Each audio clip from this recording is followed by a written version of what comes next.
बचत। बचत कितनी जरूरी है ना फ्यूचर के लिए। हम सब बचपन से सुनते आए हैं, पानी बचाओ, पेड़ बचाओ, बिजली बचाओ, पैसे बचाओ। पैसे, हाँ, ये बचाने की कोशिश तो हम सब करते हैं और इस कोशिश में सबसे आगे रहती हैं हम लेडीज। और सेविंग का बेस्ट टूल जो हमारे पास है वो है बार्गेनिंग। कैसे दिए भैया? ठीक लगा लो, 2 का क्या लगेगा?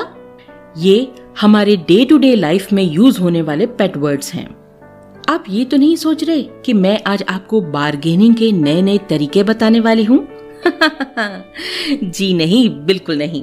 और ना ही इसके फायदों पर चर्चा होगी, क्योंकि वो आपसे बेहतर कौन जानता है।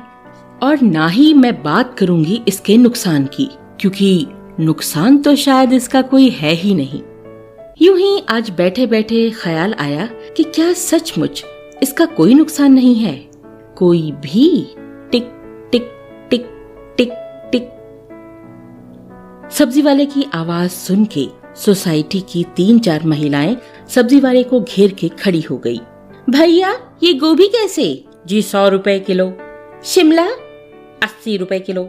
टमाटर 20 का पाव। अरे भैया, बहुत महंगा बता रहे हो, ठीक लगाओ और सब दे दो। जी क्या करें, पीछे से ही महंगा आ रहा है, चलिए 5 रुपए कम दे देना। 5 रुपए की बचत सोचते ही मेरे चेहरे पर खुशी आ गई और जल्दी जल्दी मैंने सब्जी ली। आप सब भी यही करते हैं ना? आखिर बूंद बूंद से ही तो सागर भरता है। पैसे देते हुए मेरी नजर अचानक सब्जी वाले की चप्पल पर पड़ी। टूटी हुई थी, एक सेफ्टी पिन से अटका रखी थी उसने। मेरी नजर थोड़ी ऊपर उठी तो देखा उसके कुर्ते का कोना भी फटा हुआ था। गर्मी से गर्दन पर घमौरियां भी निकली हुई थी।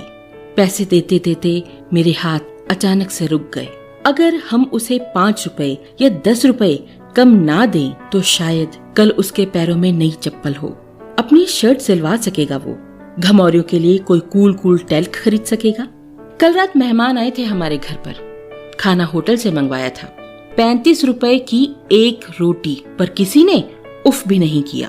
कई 100 का बिल देने के बाद डिलीवरी बॉय को टिप भी दी गई। अगर इतनी ही दरिया दिली हम सब्जी वाले, फल वाले, अखबार वाले, कबाड़ी वाले या और छोटे छोटे वेंडर्स के प्रति दिखाएं तो शायद वो भी 3 टाइम भरपेट खाना खाएं। शायद उनके बच्चे भी अच्छे स्कूलों में पढ़ सकें। शायद वो भी पक्के घरों में रहें। शायद बीमारी में वो भी अच्छा इलाज करवा सकें। देखिए ना, ब्रांडेड कपड़े खरीदते हैं ना हम बड़े बड़े मॉल्स में फिक्स्ड MRP पे, वहाँ क्यों नहीं होती हमारी हिम्मत बार्गेनिंग की? देखिए, बार्गेनिंग गलत नहीं है, हक है हमारा, हमें करनी भी चाहिए। पर सोचने वाली बात ये है कि कहीं हमारी बार्गेनिंग किसी का लॉस तो नहीं कर रही। 5 रुपए फालतू देने से हम गरीब तो नहीं हो जाएंगे, पर शायद जिसकी जेब में अभी 95 रुपए हैं वो 100 रुपए बन जाएं और उसका भला हो जाए। हमारे पास तो बचत के कई और मौके आ जाएंगे, पर इनके पास कमाने का सिर्फ यही एक जरिया है। इसलिए अगली बार जब भी आप इन छोटे छोटे वेंडर से कुछ खरीदें तो इन्हें 5 रुपए एक्स्ट्रा देने की कोशिश करें। Then you will feel the joy of giving and satisfaction.